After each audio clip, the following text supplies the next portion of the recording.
podcast in the history of podcasts. You are watching Wrestling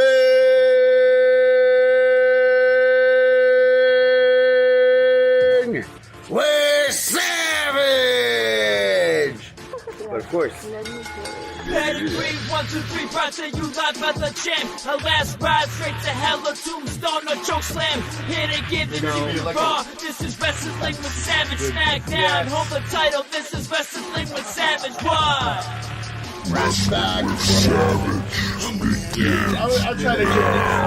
I'm trying to give these two WWE legends.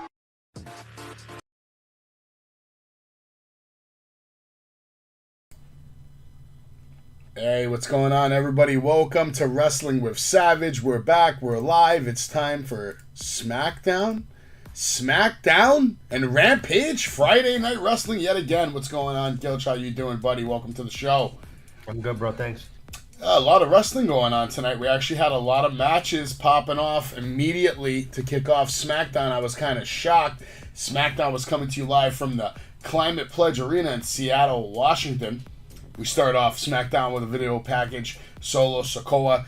They're going to open up with a video of what happened at Clash at the Castle and when he got involved, pulled the ref out of the ring after the Claymore that Drew landed on Roman, eventually leading to Roman Reigns, of course, being victorious at Clash at the Castle. Corey Graves will now be covering for Pat McAfee. We obviously knew that was going to be the obvious choice. Michael Cole looked hella happy to have Corey Graves back, his little protege over there. And I thought they were actually pretty good on commentary. Did you miss Pat McAfee in general tonight, or it feel like it didn't skip a beat because Corey was there to hold it down? Corey did his thing. I didn't really miss Pat, honestly. Yeah, no, I think Corey is the best commentator that they have right now, overall. And the only thing that could make the night get better was kicking it off with three guys who have been going hard for a while. Imperium making their debut as a collective finally. Complete NXT package. You have Giovanni Vinci there. You got Ludwig Kaiser. Gunther.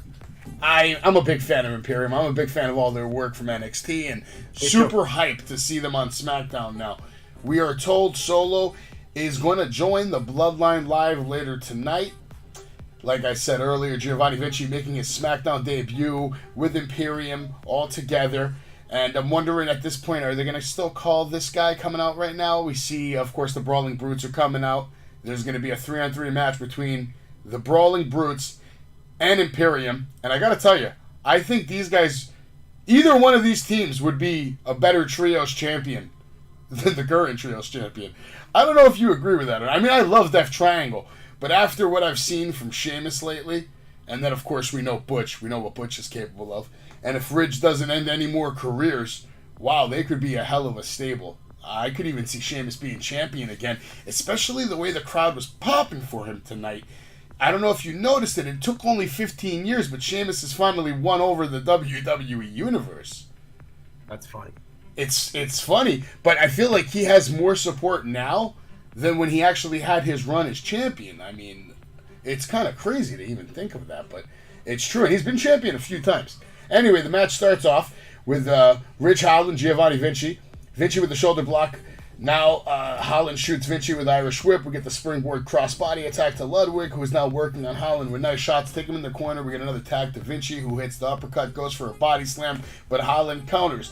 Vinci escapes. Now Holland with the hip toss, and now here comes Butch with the drop kick during Holland's Tiger Suplex. This was a really nice spot. It looked good, looked clean. Butch is now working the ligaments of Vinci, master of joint manipulation. He began his training at the age of 12 in England, we're told. Now Gunther with a tag. He gets chops from Butch. Butch tries to manipulate the joints of Gunther, which is a really bad idea.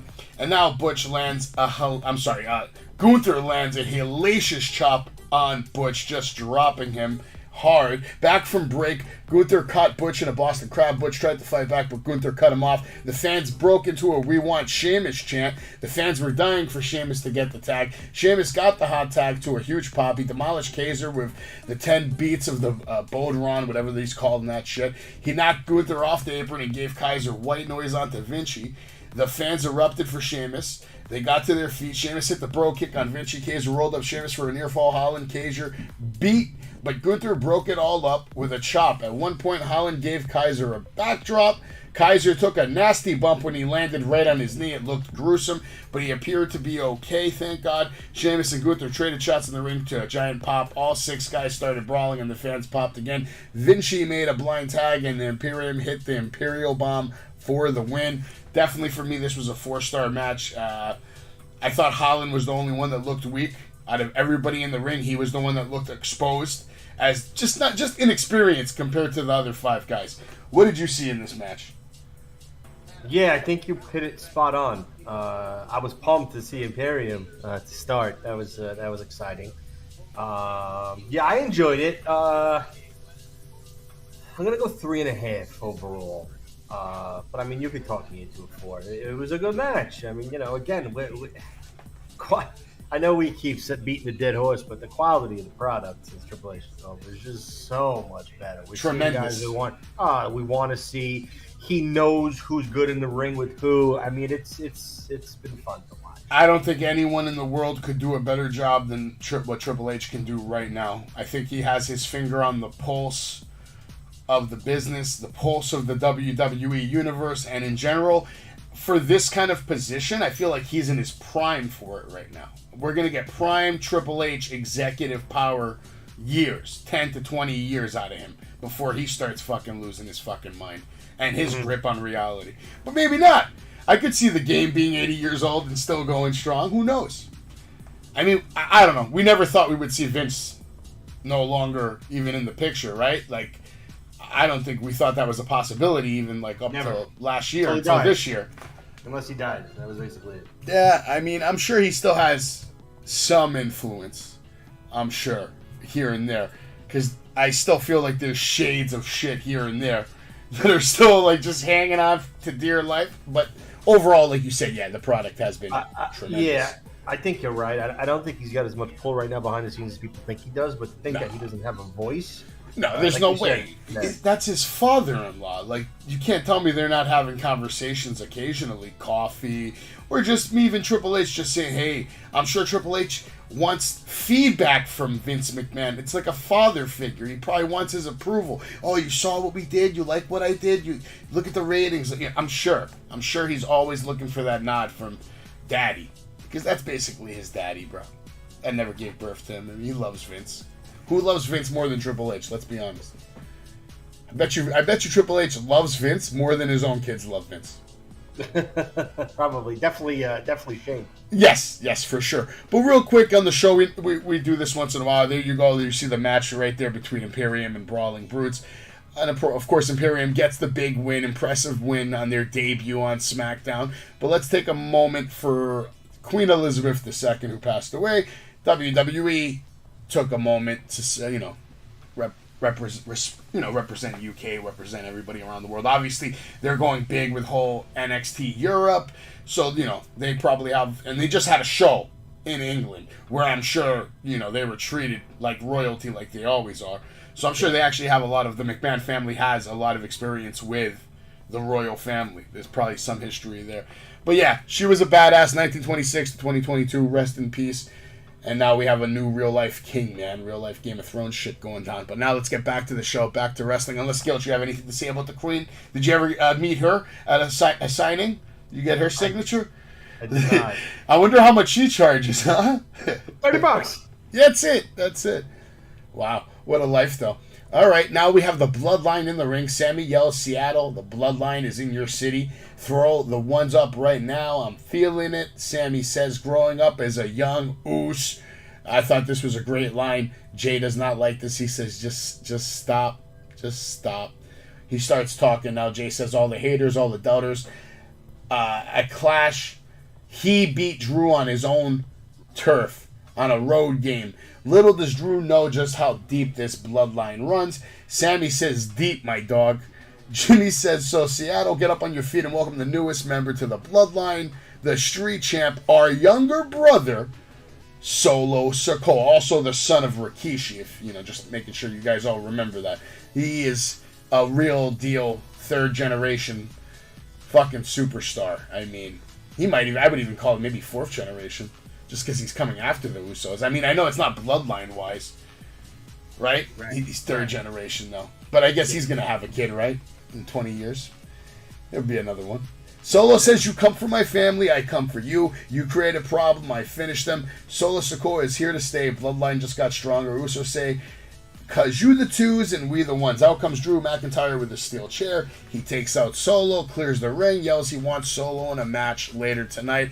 Obviously, we now find out that there's going to be a match later tonight between Drew McIntyre and Solo. You saw that coming. Predictable. What did you think of his initial debut on SmackDown? Solid. I thought it was short and simple. Like, I figured they didn't overdo it. I thought Sammy kind of held this whole thing together, to be honest with you. I mean, I'm sick of the Usos, but for some reason, I like the whole chemistry with Sammy, and I love the love-hate relationship they have going on between Jimmy J and Sammy. Kind of holds it all together with a comedic, touch. But this is going to end this. Basically, Drew clears the ring. We're going to have a match later tonight between Drew and Solo. And now we get a surprise match that I wasn't expecting. Women's tag match, Toxic Attraction versus Raquel Rodriguez and Aaliyah. Toxic calls them Beauty and the Beast. I thought this was a very good line. And actually, I think that's a great tag team name. I think Toxic just gave them their name. Beauty and the Beast sounds great for those two. You got the Beauty and the Beast. It sounds like a great tag team. JC Jane starts things off against Raquel, who yells at JC, I don't think so, before the Irish whip with a big clothesline, dumps her in the turnbuckle and grabs Aaliyah in a gorilla press and just dumps her on JC. JC fights back, gets Aaliyah on her shoulder, but Aaliyah with a springboard, Luthez press, shots on JC, but too much gloating, and JC takes control. Now Gigi Dolan is in. Nice stomps in the corner on Aaliyah from Gigi. Toxic in full control, keeping Aaliyah in the corner. Gigi now with like a one Bronco Buster, just like that one. She didn't do the multiple like X-Pac would normally do. She just did one. I don't know if that's called something else, but I'm just going to call it the Bronco Buster. JC then hits the running cannonball, which looked great. Great teamwork from the former NXT Women's Tag Team Champions. Raquel back in, cleans house. She gets a spinning elbow from the second rope. Toxic now goes for the double suplex on. Aaliyah comes out of nowhere with the nice spear. Takes out. Just cleans house. Takes out Gigi Dolan. Raquel then plants JC. Face first suplex. Now a Tahana bomb. 1, 2, 3. And this match is over. Toxic, I thought, actually looked good in their debut. And they're here. They're on SmackDown. It is what it is. They have to take an L, but I thought they looked good doing it because they were in control until Aaliyah, who they're trying to really push, made the save, and that looked impressive. What did you think of that spear and the match in general, and Toxic's debut on SmackDown? Well, Toxic looked pretty good. It was exciting to see them. It wasn't great. Like, overall, it wasn't great, but it's nice to see new faces. Yeah, absolutely. I think Gigi's going to be a big star on SmackDown. I think she has superstar potential. We'll see what happens with that. I give it a 2 with you. I'm right there with you. I didn't grade it, but you're giving it a 2, so I'll be nice. I'll give it a 2 as well. We're going to find out that Monday, the champs are going to defend their tag titles for the first time against, I believe, Dakota Kai and Io Sky. We get a video package of Ronda Rousey now. Ronda Rousey. And Adam Pearce from last week when Ronda told him to kiss her ass. Whoop-de-doo. Does anybody really care about this? Now we're going to get a match. Fatal 5-Way Women's match for the number 1 contender. WWE Smackdown Women's Championship. We have Natalya, Xia Li, Ronda Rousey, Lacey Evans, and Sonya Deville. Ronda was disciplined internally, they tell us, and it won't be made public what the discipline was. They also let us know that Pearce was out of control. All ladies get the full entrance, and it seems Lacey is still a heel. She came out like she was going to give a fan a high five and then slaps her ass. I thought this was a nice touch. I like the fact that she didn't have a microphone in her hand. I just like that it's action at this time with Lacey. Obviously, nothing's going to come from it, but we'll see what happens. Real quick, we get a shot of Lacey Evans.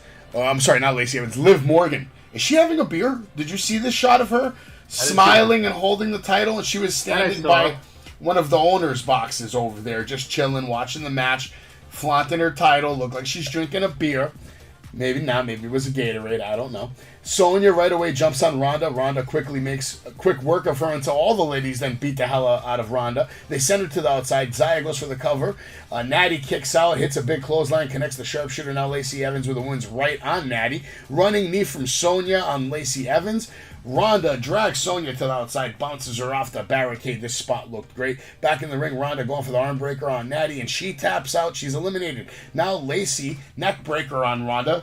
Actually, a good-looking neck breaker. Lacey goes for an armbar, but Ronda counters. Xia Li breaks it up, dropping a leg drop on Ronda, covering a quick kick out by Ronda. Ronda then goes for the armbar on Xia. Lacey breaks it up. Sonya applies a choke on Xia Li, who taps out. Ronda has the armbar on Lacey Evans, and Lacey taps out. Now it comes down to Sonya Deville and Ronda Rousey one-on-one. Sonya trying to put up a fight, but Ronda quickly asserts her dominance. But now Deville counters with a rear naked choke. Ronda slams her on the mat hard. Both ladies go rolling to the outside. Sonya's still on Ronda's back, and Ronda sends her into the barricade hard. Now Ronda rolls Sonya back in the ring, has her for the Piper's Pit, now connects the armbar. No, instead she goes for the ankle lock, and Sonya will tap. Ronda is now your number one contender. What did you think of the match, and are you happy with this number one contender? The new number one contender? Or is it more of like the same, are you snoring? Oh, wow. That's harsh on poor Ronda. Sorry. Right. What are you rating the match and the results and the direction of the Women's Championship picture? I know you're pumped because you you think Shayna's getting into this thing. Yeah. I still have such little interest in their whole Did you see the segment between Ronda and Shayna later in the night, or did you miss that? I did. I saw it. Okay. What'd you think of that? It's good. I thought that was more interesting than this whole match. The fact that they're talking about a whole idea now, like, fuck this whole company. Let me know when you're ready to fuck bitches up, basically. Let me know when you're ready to break bones. You know what's better than money, Gilch? Revenge. It was a good line. I mean, it was. The match is whatever. In my opinion, Ronda's still way better today than she was last year. Like, that's all I'll say about Ronda. She's still a work in art. In the ring, I feel like she needs to start wrestling more. I feel she does too many of the UFC spots, just like the quick, let's just fucking roll them up right into the armbar, make them tap out. Because you're just shitting on so much talent. I hate that shit, dude. If I want to see that, I'll go watch fucking UFC. I don't mind her doing it, but she should save it for when it's time to take the match home. Until then, give me the wrestling. Give me the bumps. Give me the spots, the rolls, the hip tosses, the arm drags, the snapmares. Give me the story. Give me the selling. Right now, the only story you're showing is that you're absolutely better than everyone in the ring. And that gets boring after a while. Like, I would have rather seen an extra 5-10 minutes out of her and Sonya Deville, who Sonya's very capable of having a good match.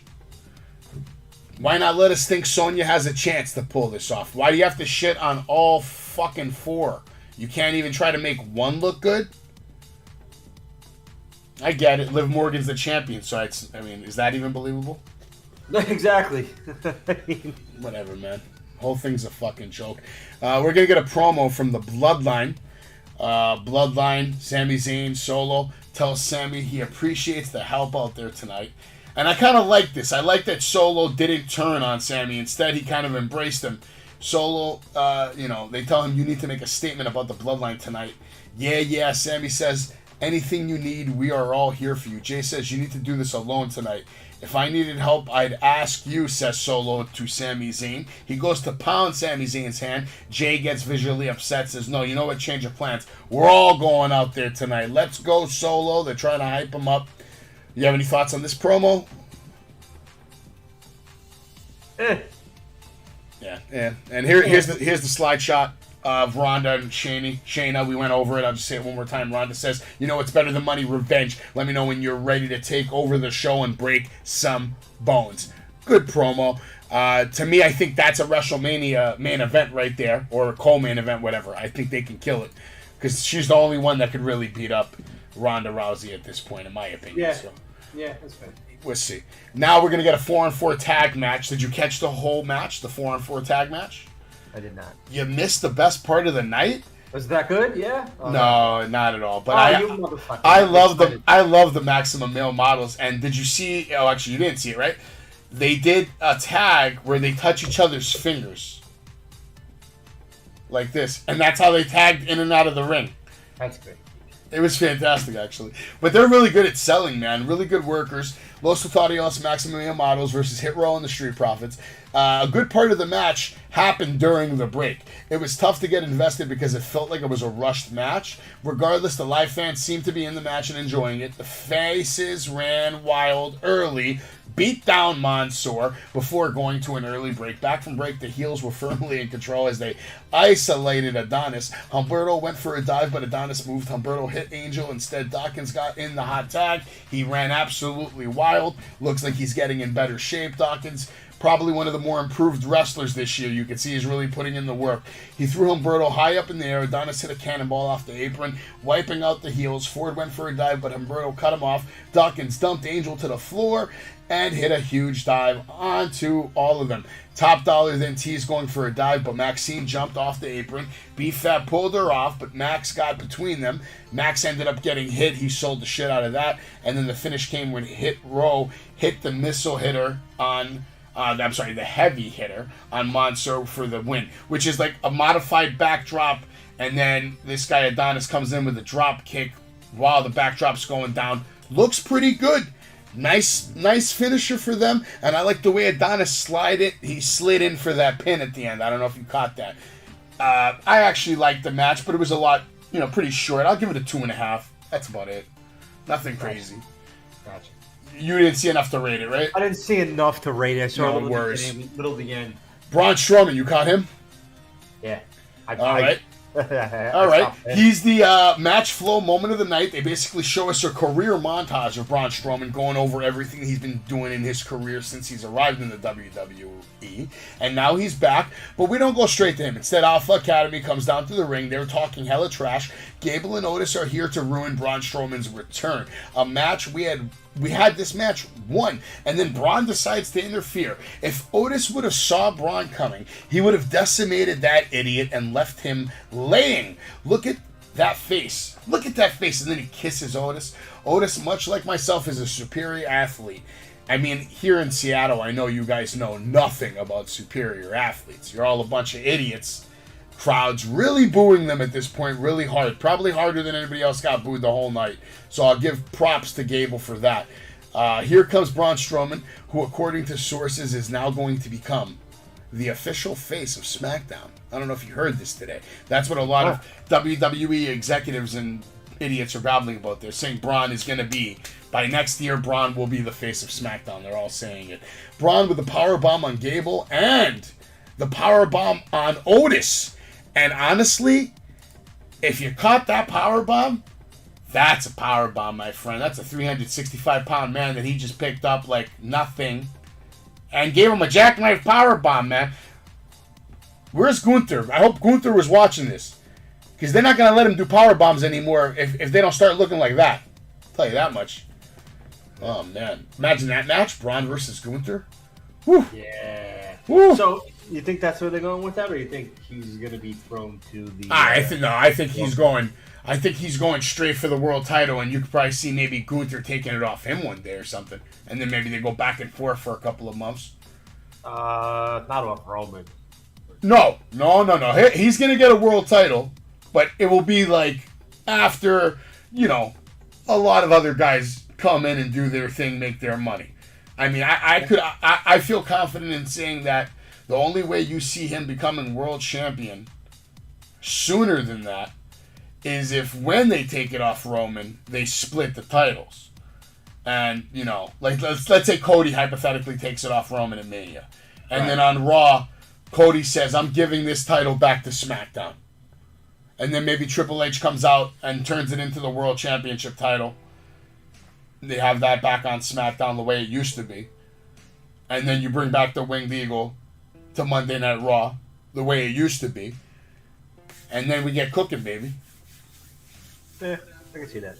I mean, what else do you... That's the way it was for so many years. And why they ever changed it is beyond me. Those big stupid titles with the W's on them. It's like, it's just, to me, it's disrespectful to the business. I think it really is. That's just Vince being so cocky that he wants to make his logo the face of what championship is. And like it's just like, how about the other 45 years where you had your world titles with winged eagles and lions on the side, all kinds of crazy shit. Big W, that's the best you can do.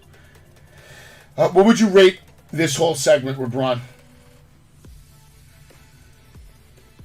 3. Okay. I'm right there with you. I'll give it a 3 because it had star power. At least he didn't trip on the floor running around or anything like that, right? So it's a good day when he doesn't trip on the floor. But the powerbomb to Otis looked fantastic. We get another interview now. It's going to be with Drew McIntyre. They ask him, you may have lost the Clash, but how does it feel to get some revenge tonight on Solo? Drew said, it should have been my moment. 25 years I've been in this business, but because of Solo, I am not the undisputed Universal Champion. Whatever. Quick promo, interview, whatever you want to call it. I'm not even going to ask you for a rating. Now we're going to get a match. It's going to be the main event of the night. I don't know if anybody even cares, but there's going to be a match next week on SmackDown. Number 1 contenders rematch for the tag team titles yet again. Okay? Same 4 teams that got screwed by Braun. Are you surprised that this is even happening? Because again, it brings my question of where are the Viking Raiders that they've been pushing? Are they injured or something? We didn't see them tonight either. Yeah, I'm glad though. I kind of am too. You think they're done then or something? Or it's weird. I think so. And who else is done? Veer Mahan, we haven't seen him in a minute, right? Yeah. Is there anybody else I'm missing that we haven't seen in a minute that was getting pushed or whatever? Am I missing someone? I think those were the main 2. And I guess what's his name? Shanky. We haven't seen Shanky. We haven't seen Jinder Mahal at all since Triple H's return. So we've got no Jinder, no Shanky. Anybody else? Was Theory around tonight? No. But he has been on Raw. Yeah, he was on Raw. He's been on Raw, for sure. And Johnny Gargano, you know. I guess you got to get rid of people when you bring new people in. At least he's not just hanging on to them. And you know what else we haven't seen? Oh, I know what we haven't seen.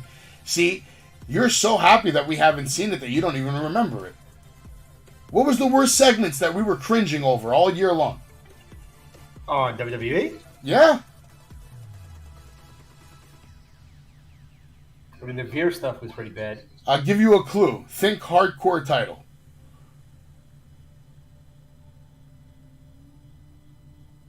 "24/7. Oh! 24/7. That whole thing is gone. We don't see any of it anymore. It's such a blessed day. It really is a new day.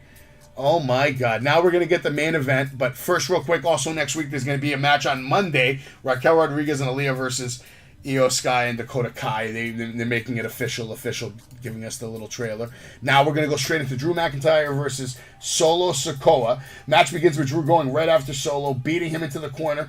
Solo, basically, shortly after this, takes control with his own big heavy rights to the face and body of Drew. Drew with a big clothesline. This is, by the way, again, let me remind you, the son of Rikishi. Let's never forget that. Drew now with a Future Shock DDT. Drew looking for the Claymore, but the Usos pull out Solo as we go to break. During the break, we are told it was a 4-on-1 beatdown from the Bloodline to give Solo a chance to try to take control of this match. Now we see Solo dropping the heavy punches, heavy stops. Drew hanging onto the ropes, but the ref not looking. Jay with a cheap shot. Sammy was doing absolute great work ringside, being annoying and trying to just do everything he can in his power to make Drew McIntyre lose this match. Drew tries to fight back Solo with a beautiful Billy to Billy dropping Drew. Nice Billy to Billy on a big guy. He's much bigger than him too, Drew McIntyre is. 6'5", Solo looked 6'1", 6'2" maybe. Drew's definitely bigger. But Solo's still a big boy. He's like a walking tank. Solo now in the corner getting ready for the running hip attack that looked great. Drew sold the shit out of that running hip attack. Solo was yelling at Drew that you don't belong here, slaps him in the face. Now we get an Irish whip to Drew. He just explodes out of it with a clothesline, now a big elbow. He hits his own Billy to overhead, launching Solo. Now a big-time neck breaker, does his kick up. Drew setting up for the Claymore. Of course, Jay has to get involved. Solo now with a roll-up. Drew kicks out, sends Solo to the outside. Jimmy Uso eats a right from Drew. Now Drew hitting the ropes, but Sammy holds his feet. Sami Zayn just being there at the right time. Drew dumps Sammy into the ring, grabs him, throws him into the ring. Drew calls for the Claymore on Sammy, but Solo comes out of nowhere with a super kick, which I thought this looked great, man. For a big guy to do a super kick like that, looked good. Covering a kick out from Drew. Both men were trading shots. Drew with a Glasgow kiss. Usos pull Drew out of the ring, beat on him a little bit. Now here come the Street Profits to beat up on the Usos, help even things up. Sammy comes to help Montez, and obviously I think this is a good sign that they're going to win that match next week. They're going for Profits. They're going for Usos again. It looks like that's what they're leaning towards. So I think we're going to have to get that match one more time, and hopefully, just like the Acclaimed, we get new champions, hopefully. Now, Solo, Drew back in the ring. We get the Claymore on Solo, sending him to the outside. And what do you think happens next, folks? You think Drew McIntyre is going to lose this match? You think Drew's going to take an L to Solo Sikoa on his debut match? No, sirree. That's not going to happen because people have plans for Drew McIntyre. Certain people. Somebody by the name of Karrion Kross decided to show up to SmackDown and end it in a big way. We've seen him many times on SmackDown, but we've never seen him close out SmackDown until tonight, where he decided to turn himself into a primetime player and absolutely choke out Drew McIntyre, with Scarlett sitting right next to Drew, whispering in his ear. God only knows what he was getting told to, but he was going to sleep. And that is how SmackDown would close. Drew would try to fight out, but Kross would not let go, eventually putting Drew to sleep.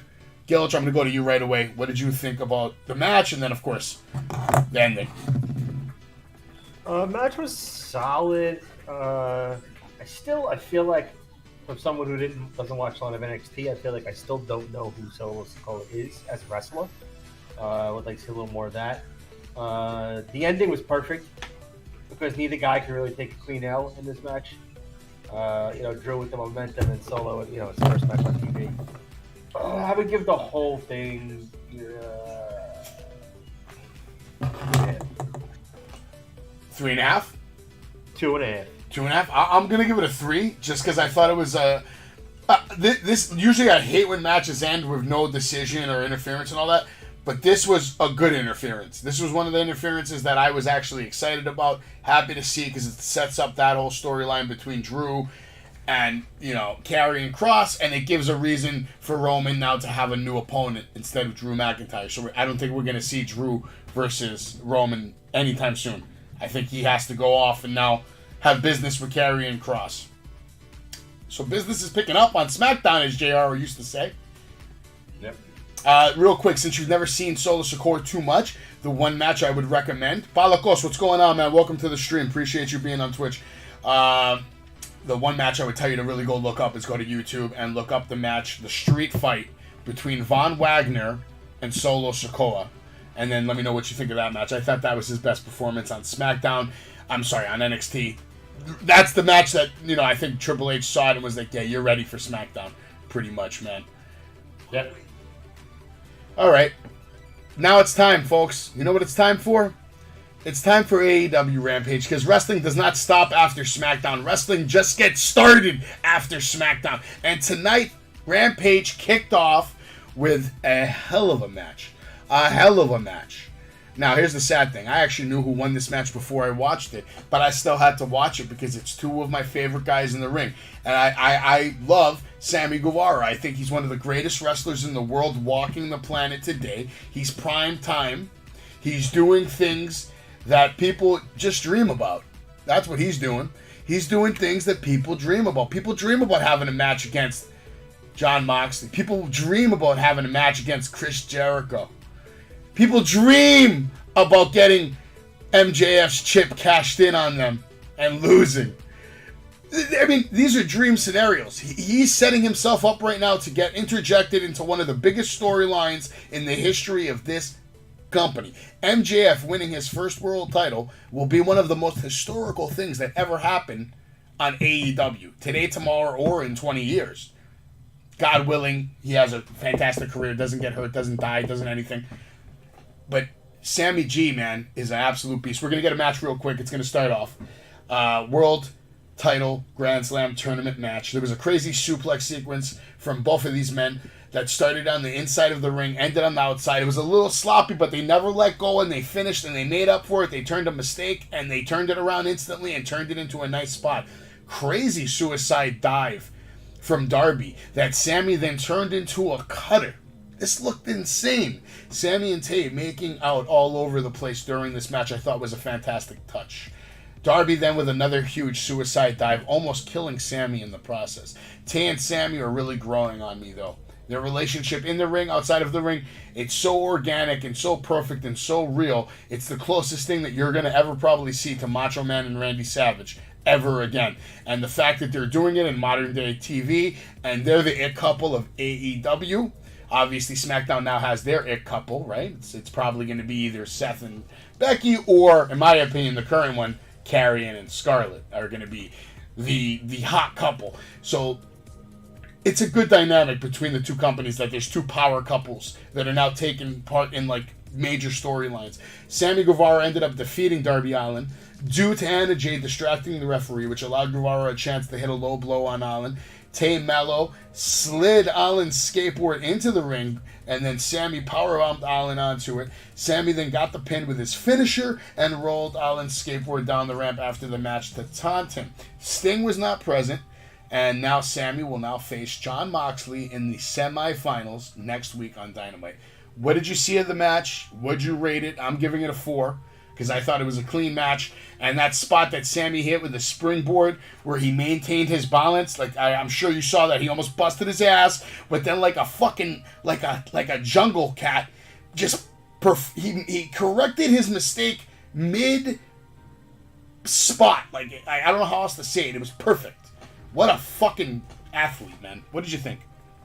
Yeah, I agree, man. I expected exactly what we just got. Like, it was exciting.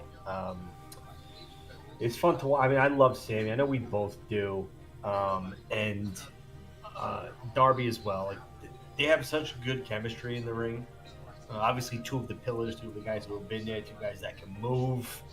It was exciting. I liked the ending. I didn't really want to see Darby mixed up in this world title thing, to be honest with you. So I'm kind of glad. And this sets up next week. I don't know if... I don't know. I know you think Sammy's going to win and then lose to Jericho, either get screwed or maybe just lay down for him. But I don't think they're going to make Sammy beat Moxley, to be honest with you. I think Moxley's going to get screwed by the entire Jericho Appreciation Society. This is not going to be a clean. Don't forget like how they're setting up how he beat Darby. They're showing you exactly how Sammy's going to even get to the finals. Now, what's going to happen at the finals, I don't know. I don't think this is what I want to happen. I don't know if it's going to happen. I'm not guaranteeing it's going to happen. This is just how I would book it. I'd book Sammy to get the dirty win over Mox, and then that decision, I don't know what I would do. I would either have him laid down to Jericho, or Jericho just beats the fucking shit out of this kid, and the whole JAS beats the shit out of him, and they basically throw him out of the JAS. Like, you know, because Sammy wants to be world champion, and they're like, nope. I don't know. That's what I was thinking, honestly. That's what I was thinking. It's gonna go one of two ways if he beats Moxley. But you're right. That's a big ask. The way Moxley's been presented over. But let's not forget, he did just lose to the worst fucking wrestler in the world, CM Punk. Mm-hmm. He did indeed. He did, and it took 25 minutes too. Man, I cannot believe. We can get into that then, man. Fucking Jon Moxley. Fucking Jon Moxley. We get a video package for MJF, which is always good news. There you go, see Sammy getting the win. He's with his girl right there. Of course, they made out right after this. And then right after that, we go into a video package for MJF that just quickly reminding you of everything. You know, him winning the chip and him coming out, having his moment with the Bills jersey on, the whole Dynamite situation. I'm sure you smiled during this. You were probably happy. You were probably hoping to see MJF. You were like, is he going to come out? No, I didn't think so. Yeah, I know. It would be nice, though. Now we get a promo from Samoa Joe, Ring of Honor World Television Champion Samoa Joe comes to the ring and reintroduces himself, says it feels good to be back in AEW. Joe says he owes the fans a lot of violence, but he's here and open for business. Mark Starling, Josh Woods, and Tony Nese would interrupt. Woods says he deserves a Ring of Honor World TV title shot for saving Sterling's life on Dynamite. Joe agrees and wants the fight right now. Sterling interrupts and says, "We will do the match next week in Albany on Rampage." Not in Buffalo. Not happening in Buffalo. Are you excited about that match next week and about Joe in general? Or would you rather see him on the Dynamite side of things? Because we haven't seen this guy on Dynamite a lot. I don't know. I know you're a fan. Not as much as I used to be. Yeah. And because I don't know what's his deal. He's either always injured or something, or... I like the line I heard from, I believe it was Smart Mark, said Tony Nese has more abs than you have matches in this company. I thought that was a brilliant line. 6-5. Brilliant line. My God. It doesn't get much better than that. Because he's been here for a minute now. And he's only had, 5 matches, you said? Really? Yeah. That's pretty fucking bad. All right, would you rate this segment, or is it not worthy? I like anytime Mark has a mic in his hand. And, create a pro and love. So I like him. It wasn't bad. It's a little. I'd give it like 2.5. All right, I'll give it a 2 because I saw 2 stars in the ring. That's about it. Samoa Joe is a star. Tony Nese is a star. I don't know about the other guy. I don't care about the other guy. I haven't seen his work, and from what I have seen here, I'm not really impressed. Yeah, I don't know this guy. Yeah, I don't know this guy, nor do I care. There you go. There's a picture of Samoa Joe. Here's a picture of Smart Mark and Tony Nese, blah, blah, blah. And then here's Miro again, sitting in the shadows, talking to himself, doing what he does best. Miro appeared on the screen in a promo and said God is a fraud because his gold hangs around the waist of other men. Miro says he should be in the AEW World Title Tournament. This was a 5-star promo because I didn't hear one lie. Do you agree that Miro should be in this tournament? I mean, that's a fair statement he made. And he should be. Ah, man. What's he in? I mean, what's he doing? You know what I'm saying? I don't know what they're doing with him, man. But Jericho even said Miro's going to be a future world champion. So that made me feel a little better because I feel like he has Jericho's support for sure. Real quick, just... we couldn't see him... We couldn't see him have a match versus... instead of seeing Serena Deeb or... Oh, yeah, exactly. I don't know. Yo, have a match with him and Hobbs and tease us for 1 minute and then have Factory come out and beat up Hobbs because he was talking shit to them. And then you end that whole match and then have Miro beat the shit out of the Factory and then him and Hobbs walk off together on good terms and we save that picture for another day. Yeah. When maybe there's a world title on the line. We're going to talk about Hobbs, too, because Hobbs had a little promo tonight. We'll get to Hobbs in a moment. But first, we got to get into a match between Serena Deeb and Madison Rayne.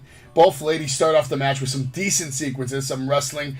Serena was looking for the deep talks early, but Madison countered with a pin attempt. Close fall there. Madison talking a lot of shit, and Serena is now saying, I was here first. This is my ring, bitch. Both ladies were shoving each other. Now Serena just absolutely flips the switch. We see the vicious side of Serena Deeb come out. Clothesline, strikes on the head. Serena on another level now, smashing Madison's knee into the mat hard. Very innovative, very good-looking spot. JR says Serena is a very evil woman, and he was asking Jericho if she qualifies to be a Jezebel. Serena Deeb then went on to defeat Madison Rayne by submission. I give the match actually a 4-star. I thought Serena killed it tonight. I thought she looked like a star for the first time and ever. I might be being way too nice to Serena. Madison fucked and shit the bed on this match. I didn't like her too much in this match. But Serena flipped the switch and she looked impressive to me in the last 2 minutes. What did you think? Yeah, she did. She did. Probably more of a 3. I know she's one of the better professional wrestlers in the world. She is a good wrestler. I'll give her that. She's still a little boring to me. I don't know what it is about her. It was, for me, the only reason I rated it high is because the spot where she grabbed her knee and was just ramming it into the ring like 6 times. I was like, look at that, man. Give me more of that. That looks good. That's good shit. Like, finally. Like, give me something I can remember about you. Yeah. I'll touch on that whole subject, remembering, because I feel like that's the most powerful thing a wrestler can do, is when they do something that makes you remember them. And there's a wrestler that I have a memory of, and when I think of Claudio, I only think of one thing. We'll get to that in a little bit when we get to his little match. Now we get the promo from Jade Cargill. This is a quick one. Jade Cargill cuts a promo on her win over Athena at All Out. She wondered if there's anyone who can stop her after 37 straight wins. And that is a good question. Is there anyone that can stop her, Gilch?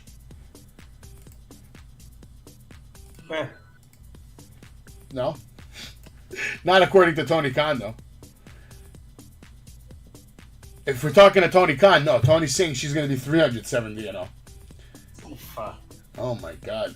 I wonder what kind of promise Shaq had to make this happen. My lord. Shaq had to do something. I feel like this is a Shaq deal. They love Jade Cargill. And, you know, my whole gripe with it is this. Her and Wardlow need to change titles. Yeah, I know. Because Wardlow's the one that's fighting on TBS, and she's the one that's always on fucking TNT. So it's like, how much more fucking stupid can that get? And the fact that Tony doesn't do anything to rectify it. Like, if he's your TNT champion, he should be fighting on TNT every fucking week. Give us the Wardlow shit show symphony on Rampage instead of fucking Dynamite. I'm tired of seeing on Dynamite anyway.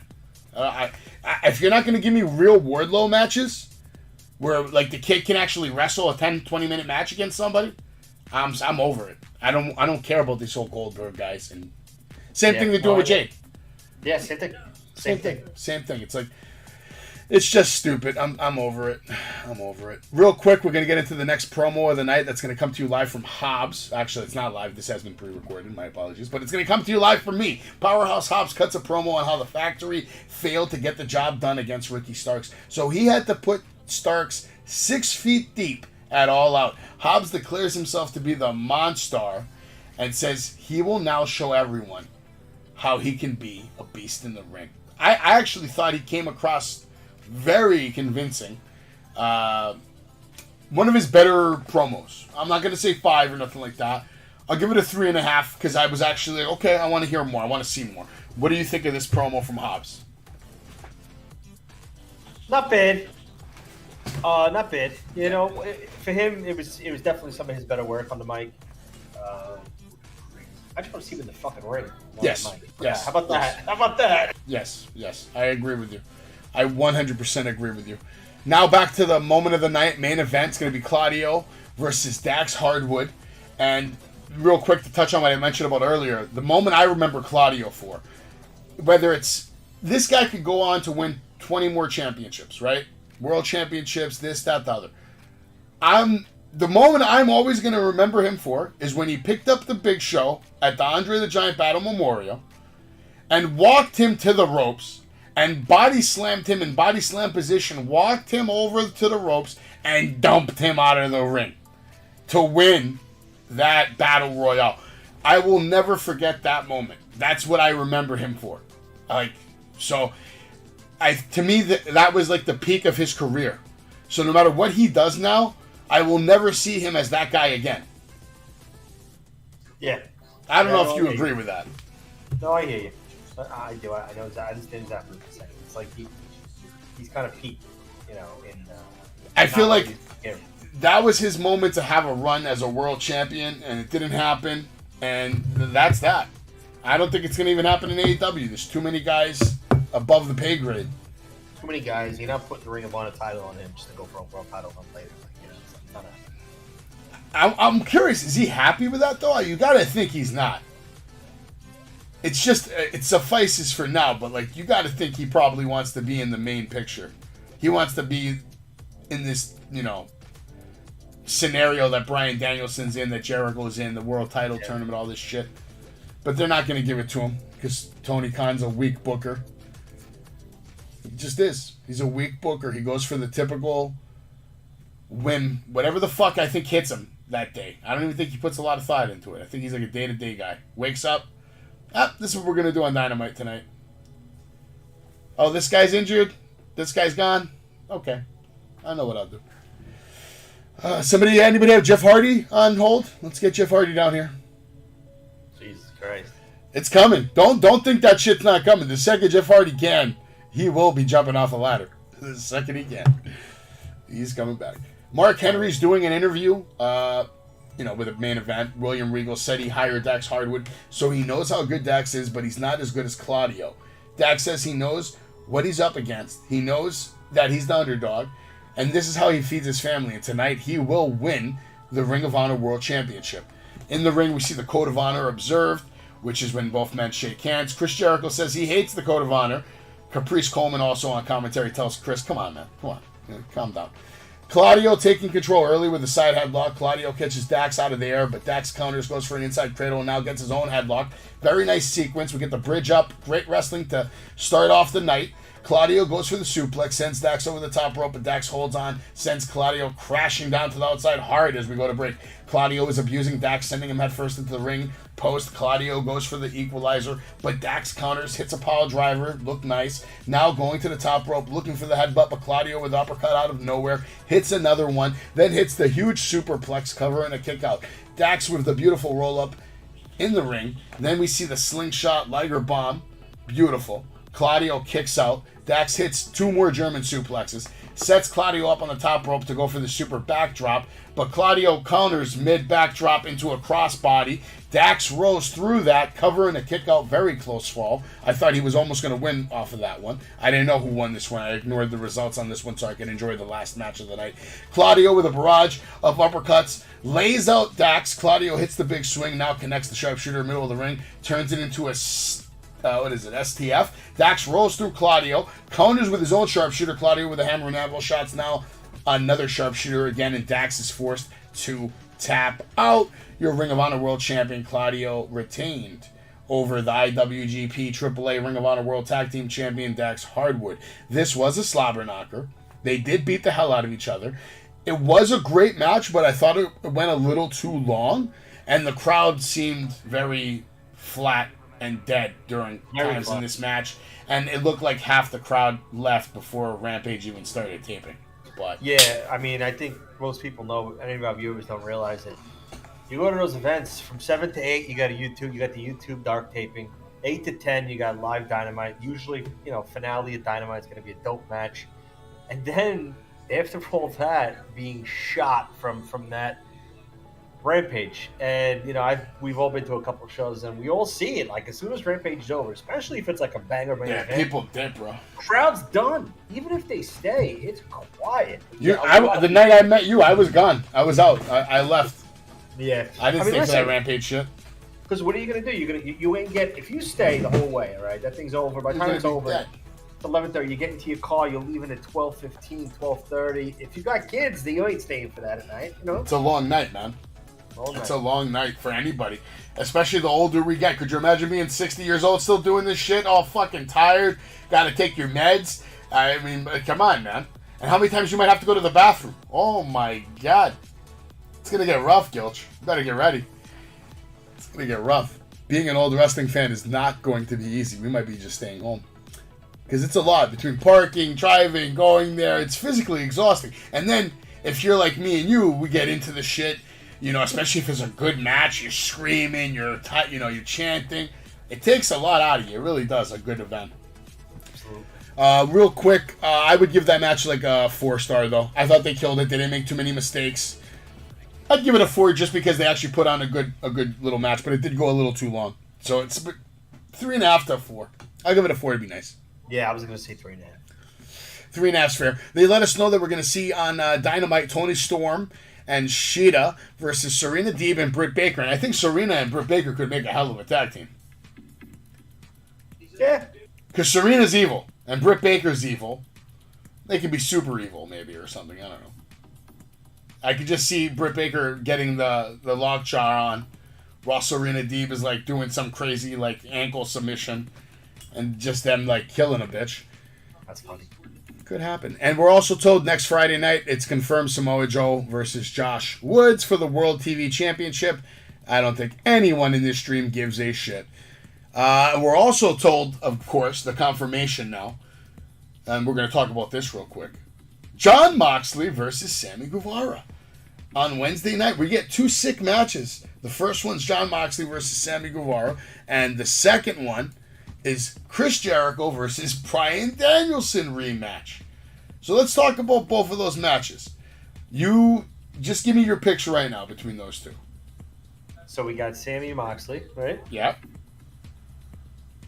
So I'm gonna go with my heart and say Sammy. Okay. I like it. I hope I'm right. And the other one, remind me again. All of a sudden, I'm drawing a blank. Chris Jericho and Jericho. Oh yeah, Jericho. Bryan Danielson. Jericho. So Jericho. So we're going to see Sammy versus Jericho. Now let's think about the other possibility. The other possibility is Moxley versus Bryan Danielson. That's what just came up in my mind. And then maybe now we split the Blackpool Combat Club in half. Because they're supposed to be friends. Maybe it doesn't even split. Maybe it just turns out to be a 4.5-star match where they shake before and after. You know, I'd be fine. Maybe. If you want to do like the 2 faces and the crowd's into it, and who do you pick? Who do you pick on that match? That would be, you're going to work Regal in a lot in that match. Yeah. If it was the 2 of them, that's a tough one too. That's hard to predict. Bryan Danielson versus Jon Moxley. I think let Danielson have his moment. I think. Okay. He hasn't had it yet. Moxley's had plenty of moments. I'd be okay. It would not shock me if Bryan Danielson just comes out on top of all this. That's not something that would shock me. He's Bryan fucking Danielson. He beat Triple H, Randy Orton, and Batista all in the same fucking night at WrestleMania to become undisputed champion, which I didn't think that was ever even a remote possibility before the card was announced. But there you go. You had it. He had his year. What's the other possibility? The other possibility would be Sammy versus Bryan Danielson. That match doesn't sound like it has a much appeal as the other two do because of the storylines involved. Because Sammy and Bryan really don't have any history together. I don't think they've ever really been in the ring together, have they?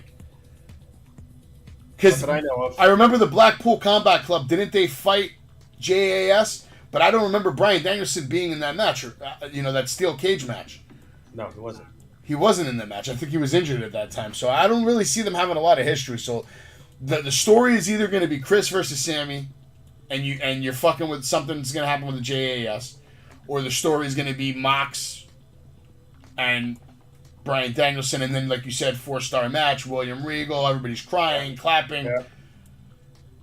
So, my God. And then what happens at the finals? I mean, I'm thinking... If Bryan Danielson wins, so what, that sets up MJF and Bryan Danielson? Good God, that's crazy to think about, too. Yeah. How many matches are they going to fucking have? I don't know. It's so hard. This is such a hard to predict, man. Well, the insanity and the injuries combined, I mean, just threw us at like a wrench into like everything. I have no idea what's going to happen. Could you imagine? I mean, think about what we're going to get to see. It's literally going to be the biggest night in this company so far, I think. This Grand Slam is so important to the future of this company, and because this is going to determine, this is it. We are going to see not the interim champion. And I love how, thank God, imagine on Wednesday they told us, we're going to have the interim champion, blah, blah, blah, and then Punk's going to come back in 9 months and defend his stuff. Good God. Good God. So we don't have to deal with any of that interim shit. It's going to be AEW World Champion, either Chris Jericho, Sammy Guevara, Bryan Danielson, or Jon Moxley. At the end of the night, one of those 4 guys will be holding up the AEW title. Now, in my opinion, if I do process of elimination here, I'm thinking like this. This is my philosophy. Let's say we're thinking as Tony Khan, maybe, right? Even though I'm smarter than Tony Khan. He's just luckier, and his father happened to have a little more money than my dad. Just a little, not a lot. But Tony Khan's probably thinking this. All right, we got Jericho. He's been a champ. We got Moxley. He's been a champ. So let's just automatically eliminate them because we want something fresh. We want something that's going to make a splash. So it's either Sammy or Brian. I think that's what it really comes down to right now, between Sammy and Brian Danielson. If he has to pick like an overall winner, I'm not saying that's going to be the match we're going to see, but if he's picking like an overall winner of this whole thing, he's either saying, all right, Brian Danielson over Moxley or Sammy over Jericho. Right. So he has to come up with one of those finishes. If he says now, all right, I want Sammy over Jericho, that sets up so many fucking storylines, man, between him and MJF. And then MJF's going to come out. What do you think we're going to see, though? Are we going to get a match, though, at the end of the night?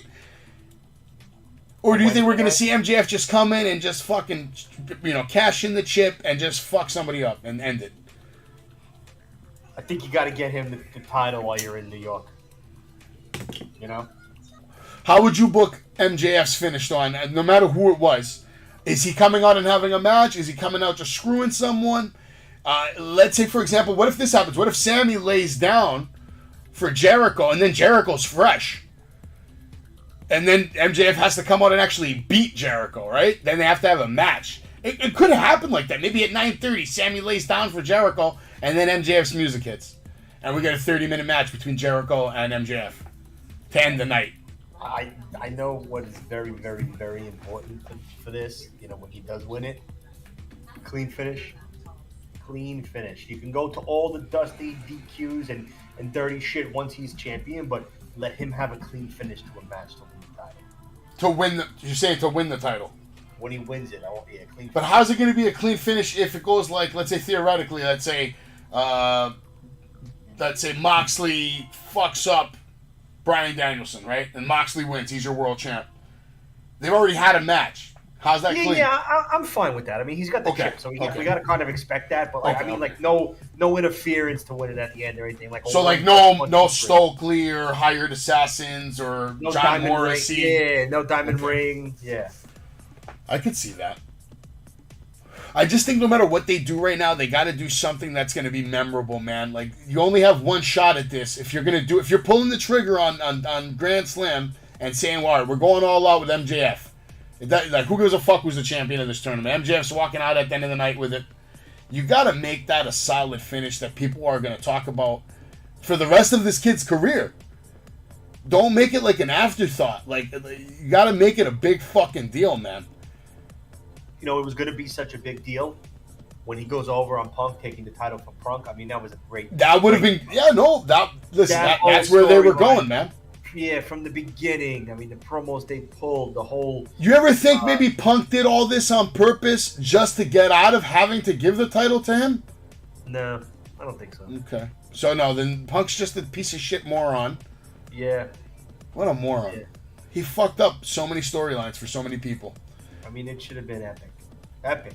The only good news that came out of this is Hangman's probably going to get a push now. Because Tony's looking at him as the victim. He's like, Punk attacked you on live TV. Without you being able to respond. It's different when you did what you did, because at least he was in the ring and he could say something to you. I don't know. I don't even know, dude. It's Cabana. It's just annoying because...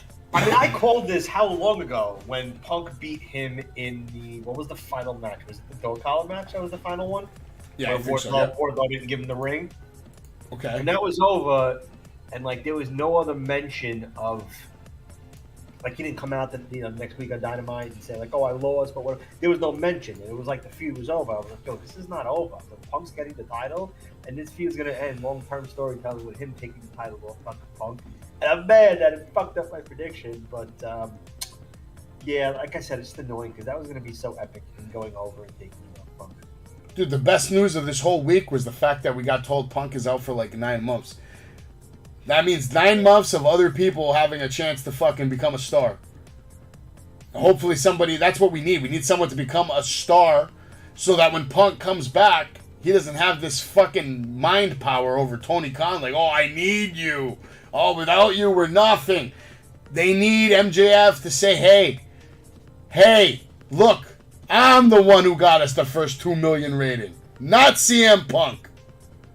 You know what I mean? So over the course of the next 9 months, that's the most important thing that MJF can do. If he can change the ratings to the point where now he's the guy that brings in the top ratings, or a pay-per-view, he's the guy that brings in the big buys with good storytelling, which I think he's very capable of doing. And I feel like he's the type where I don't think he's going to take Tony Khan's bullshit, bro. Tony might come to him with stories. Oh, I want you to do this and this and this. And I'm just, no, that sucks. You suck. Your idea sucks. This is what we're going to do because this is what MJF thinks is going to work. And if you don't like it, kiss my ass because you're going to pay me anyway. Yeah, I mean, I could totally see him hijacking that title. That's what I'm saying. Yeah, hijack the title, hijack the show, hijack their stories. Just like fucking run Tough Shot. That's the one, like, detractor that I would say, like, not to put the belt on this kid just because he's such a wild card and you don't fucking know. Like, would you be shocked if he wins the title and, like, fucking decides, yeah, I'm leaving. I don't want to be here anymore. No, not at all. Not at all. You know, and he goes and he brings that title to, I don't know, fucking Creator Pro. Anyway, you know what I'm saying? Like, yeah. It's crazy. Like, that is the one down part. But I could totally see him doing that, hijacking that title and being like, I'm more important than you to Tony. And you know, I own you at this point. So I can see that happening. No, yeah. He's on track right now to literally be Ric Flair's replacement, man. I don't think people, you know, I was reading some comments the other day and I was like, fuck, that's right, man. I don't think people are giving enough significance to this guy coming out in Chicago with Punk in the ring with the title and the fucking pop that he got, combined with the fact that he's a heel and the fucking pop that he got in Chicago. In Chicago. Punk in the ring, just won the title, and I mean, you know, it's great. It's fucking great. No, it was perfect. The only thing that would have made it better is if he would have got in the ring, maybe did a little face-off, maybe even said a couple of words to try to ruin Punk's moment. Because then maybe that wouldn't have set Punk to that scrum talking about bullshit. Maybe he would have went to that scrum talking about MJF and having to respond to what MJF just said or did. Instead, Punk goes to the thing and gets set off by a fucking scrub reporter who has no business being there in the first place, bringing up questions about Coke fucking Cabana. Fucking idiots, man. That was all. I was also reading through this whole thing was a fucking setup. The guy from Wrestling had this discussion with Punk before about this, and on purpose, yeah, and Punk took the bait in this. You know, Punk should have just told Tony, get this guy out of the room right now, kick him out, because you're the champ. You don't have to answer anybody's fucking questions. You answer the questions you want to answer. Right. Again, like I said, that's why this absolutely stupid media scrum where they try and pretend they're, you know, contact sports. Yeah, combat sports. Yeah. And a guy actually just won like a real match of competition. And like I said, at least in like a real media scrum, like you watch football games, basketball games, these are reporters that deal with these players every day on a regular basis. Yeah. There's boundaries. They know what not to ask. They're told behind the scenes not what to ask. They do their best to keep things as politically correct as possible in the locker room and to always keep the guys' morale as high as possible, because that's how you get good answers from people. Yeah, and you compare that to what these media scrums are, where you're working with the cesspool. You're working with actors who aren't very good actors. Let's face it. Right? I mean, you know, if wrestlers were great actors, they'd be, you know, having their own series and everything else. So you're here with these guys that are bad actors, and they're being asked questions by bloggers and people that want to get attention. They don't give a fuck what the response is. Shit's wild, man. I thought the scrum is just so unnecessary, because the other reason I think it's unnecessary is because look how late the show doesn't end until 12 o'clock. Punk wasn't lying when he says I'm old and I'm tired. That's exactly what he was. You have a combination of old, tired. Obviously, he was hungry because he was fucking eating his ass off. So he's old, he's tired, he's hungry. And you have a jerk-off asking him jerk-off questions. And guess what? He fucked up and had a jerk-off response. And then, you know, you got to think, though. Let's say none of that happens, right? Let's say they don't have the scrum. Next day comes, Tony, I'm injured. I'm going to be out 9 months. Do you think Tony Khan handles things differently and then we have the interim champion bullshit again? I do. Yeah. My God, man. And then we'd still have Kenny and the Young Bucks as your trios champions, because I'm sure you were hyped to see them have a little run as the trios champions. We probably would have got some hella good matches out of them, and Death Triangle, Andrade and company, Best Friends, Aussie Open, Will Ospreay. All the possibilities were there. Now we don't even know how long that's out the window. I highly doubt we're going to see Kenny Omega or the Young Bucks at fucking Grand Slam. I'm a little disappointed that I'm not going to see Kenny Omega at Grand Slam, because the first time I went to Grand Slam, I saw him versus Brian Danielson absolutely steal the show, steal the year even. Was that the time limit match? Yeah, 30 minutes, and no winner, and people were discussing that match as match of the year contender. So much hype off that match and that event, and this year to come around 1 year full circle, Kenny missed the majority of the year, finally gets back. You'd think he'd have a cleaner head on his shoulders, like, let me stay low key, let me not get in any trouble. Yeah. No, let me just pick up Larry, the dog, and make this guy Steele bite my face off. And I want to know more about this guy Steele. Who the fuck is this guy? Yeah, because we were live after that Steele thing the week before. He wasn't he wasn't right. What we understood was he actually really wasn't Punk's trainer, right? He was just. That's what Jay says. But I'm starting to think maybe he is or something. Maybe he's one of his trainer over the last few years, not 7 years ago or 10 years ago. Maybe over the last few years. Maybe a guy that helped him box or do jiu-jitsu or who knows what fucking. Punk has been doing a lot of different training over the last 7 years. He's put his hands in a little bit of everything. He's dabbled in a little bit of this and a little bit of that because that's what he was doing. He was trying to become a professional fighter. So I'm thinking that this guy trained with this guy at some point somewhere for real. Because who is it? Out of nowhere? And this guy's going to just bite Kenny Omega for nothing? If you don't know CM Punk, why would you bite someone for him? You know what I'm saying? Like if you're just an actor or just some guy Tony hired, you're going to really bite Kenny Omega because they. And let me ask you this question: do you believe that they knocked on the door, or do you believe that they kicked down the door? Because that's the major. I don't think they knocked down the. I think they barged in. They seem like the types to just demand attention, barge in, and then Punk immediately swung it. I believe it was Matt Jackson, right? Matt Jackson. As much as I want to believe it was a super kick party and they triple super kicked the door down, I don't think that's what happened. So you think they just pushed the door in? Mm-hmm. It was probably open. It probably wasn't locked. They probably didn't knock, though. No, I don't think so. They just went in. I think what happened was... Because I'm trying to envision it, because you have to think, man... If we had this on footage, it would be quality footage, man. My God, could you imagine? It would be the greatest footage AEW ever had if they could have got this all on tape. Yeah. I wonder if there's a security tape out there somewhere, though. I don't think they have security tapes in the room, but maybe in the hallway. You would have caught, like, the beginning of it, maybe. I'm just trying to visualize it. Kenny pushing the door open, and then CM Punk just spazzing out. Immediately just swings at anybody, knocks out one of them. This guy gets scared for his wife. Kenny for whatever reason picks up the dog. I'm looking back.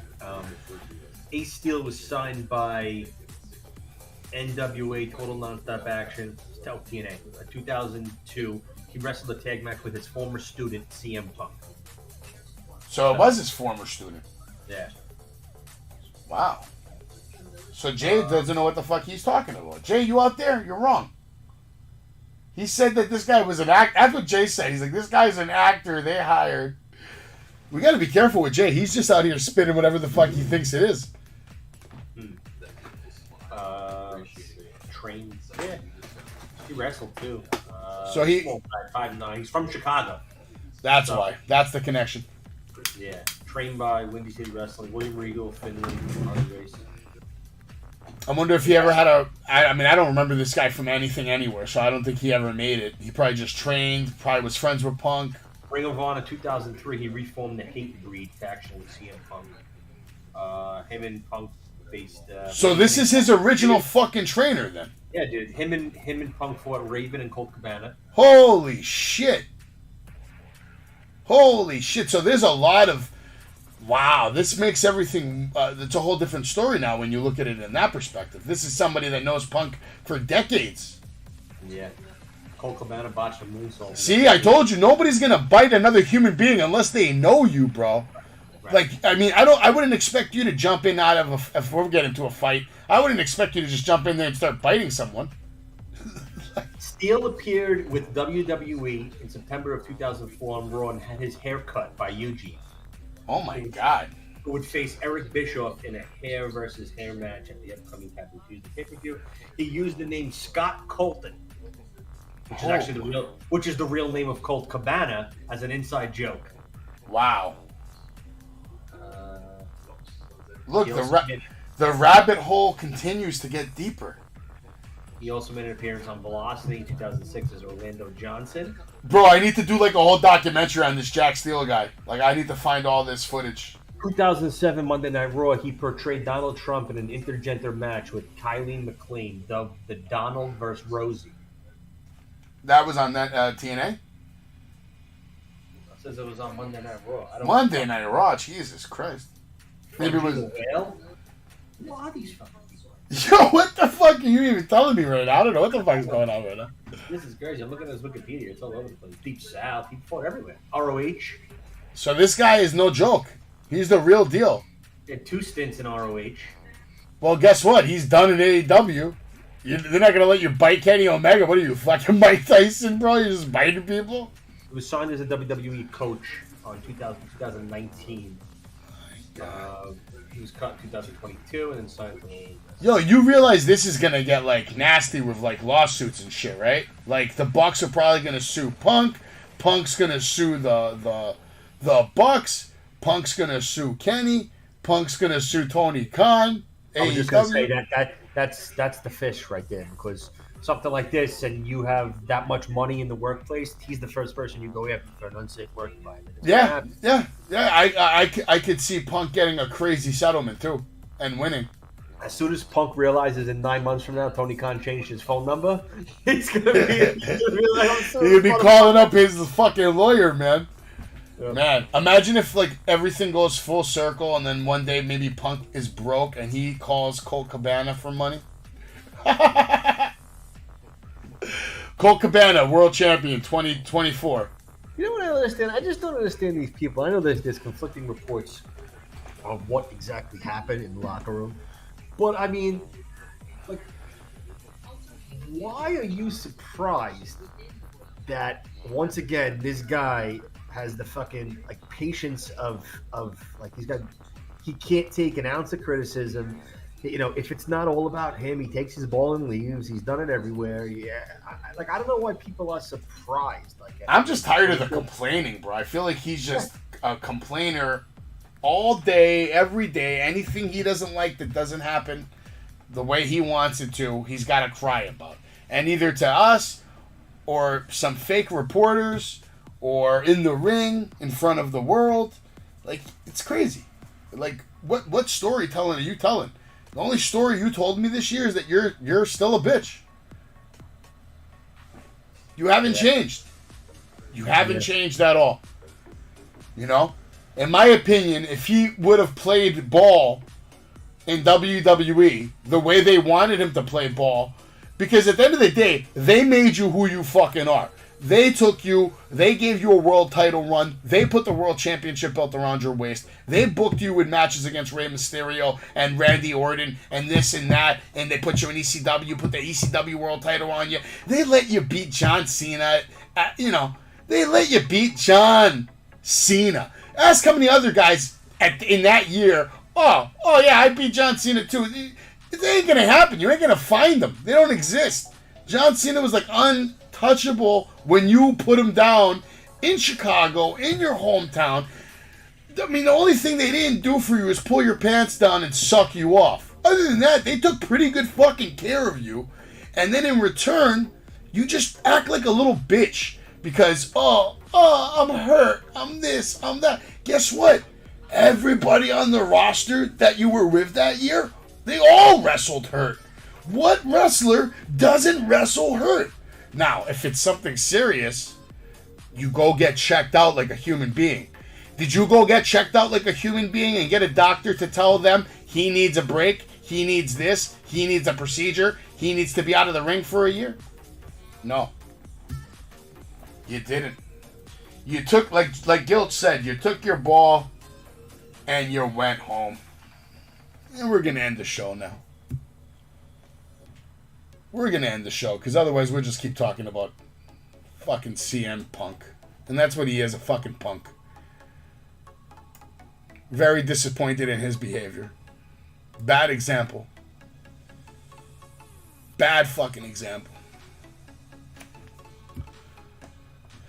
Oh, man. Anyway, guys, this has been Wrestling with Savage. Sorry. No, it's all good. I was going to just end the show anyway, because otherwise we're just going to keep talking about CM Punk, and that's all he is, in my opinion. He really is a punk at the end of the day. Stupid. You have any final thoughts on Smackdown Rampage or CM Punk? Fuck Punk for ruining what should have been MJF's career-defining moment. Yeah.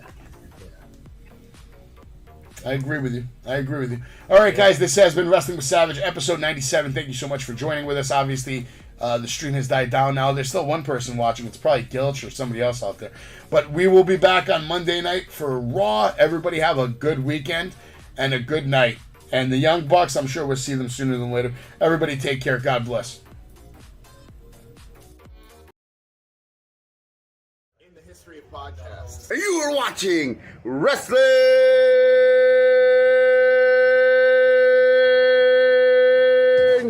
with Savage! But of course, Pedigree, 1, 2, 3, brought to you live by the champ. A last ride straight to hell, a tombstone, a choke slam. Here to give it to you raw. This is Wrestling with Savage. Smackdown, hold the title. This is Wrestling with Savage. What?